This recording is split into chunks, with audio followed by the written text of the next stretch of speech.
Comme ambition pour ce congrès, dans le contexte particulier de crise que nous vivons actuellement, nous nous étions donné la mission de réveiller les consciences de nos adhérents, de les emmener sur le chemin de l'audace et de l'optimisme. Nous voyons le secteur du grand âge changer tout autour de nous. Nous le voyons évoluer, nous le voyons se transformer, nous le voyons prendre une part de plus en plus importante dans le monde médiatique et dans le monde politique. Durant toute son histoire, le CINERPA a toujours été un acteur résolument réformiste, résolument déterminé à accompagner le changement, résolument opposé aux postures d'opposition systématique, toujours vaines et improductives. Les maisons de retraite, c'est un secteur qui marche très bien. Les freins que lui met l'État sont plutôt le seul problème qu'il rencontre parce qu'il y a évidemment un allongement de la vie. Je rappellerai juste un chiffre, on a depuis le milieu du XVIIIe siècle multiplié par 3 l'espérance de vie des Français. Et donc évidemment c'est un secteur qui est en plein développement et donc c'est un secteur qui a un avenir qui passe par l'innovation. Il ne faut surtout pas oublier que les crises sont toujours des phases d'opportunité. Celui qui va baisser les bras, et malheureusement il y en a beaucoup, celui-ci est sûr de perdre.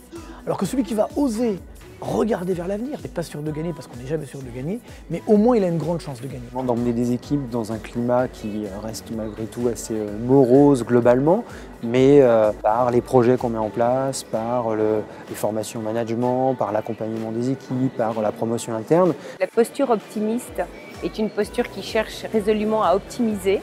Et quand on dit optimiser, c'est prendre à la fois en considération les forces d'une équipe, ses ressources, mais également créer de la confiance, créer de la collaboration, laisser de l'autonomie, créer aussi des conditions et des ingrédients de persévérance, donc développer du courage, développer de la ténacité, toutes choses qui créent en fait de l'excellence dans le travail et dans l'entreprise et surtout qui créent du sens au travail.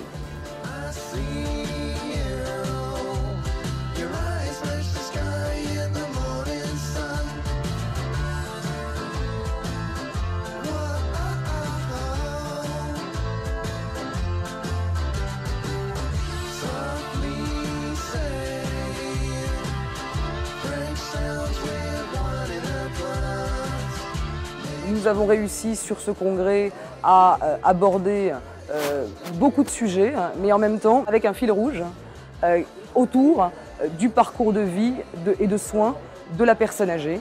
On est passé du mouroir, qui était une vision très dévalorisante de la fin de vie, à des établissements dans lesquels cette préoccupation étant devenue une des préoccupations importantes, l'échange, la parole, la compétence, la formation permet de faire en sorte qu'on meurt presque comme chez soi lorsqu'on meurt dans un EHPAD.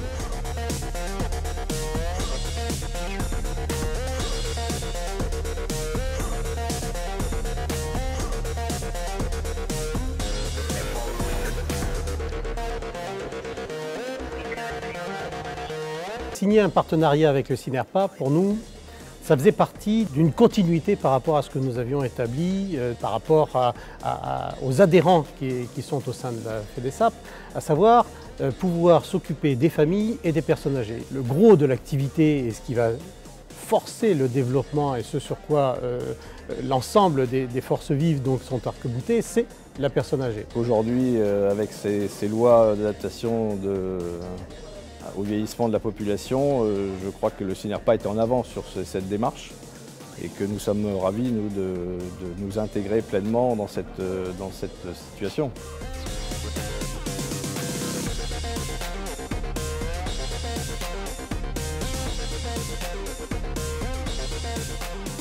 C'est une fierté de réaliser ce métier, mais c'est vrai que l'optimisme doit être accompagné par une simplification de notre métier.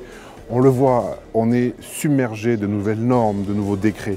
Nous disons stop, il faut que nous reprenions la main sur notre métier parce que nous sommes efficients efficace, pertinent, et nous avons la notion de service qui est en nous, sinon on ne ferait pas ce métier. Donnez-nous de la souplesse, donnez-nous une liberté de faire, et nous serons, non pas donnant-donnant, mais gagnant-gagnant.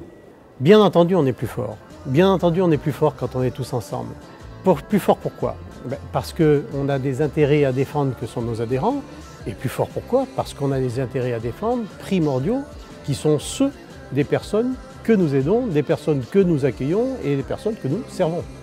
Je pense que si on a tous une énergie positive pour aller dans le bon sens dans notre métier, tous ensemble, les acteurs des EHPAD, les acteurs des foyers logements, les acteurs des résidences services seniors, et demain, enfin, le maintien à domicile et demain le SSR, on va arriver au niveau du SINERPA à faire évoluer, notamment dans le cadre du livre blanc, la profession. En tout cas, c'est l'objectif fixé et je pense que le discours est assez optimiste.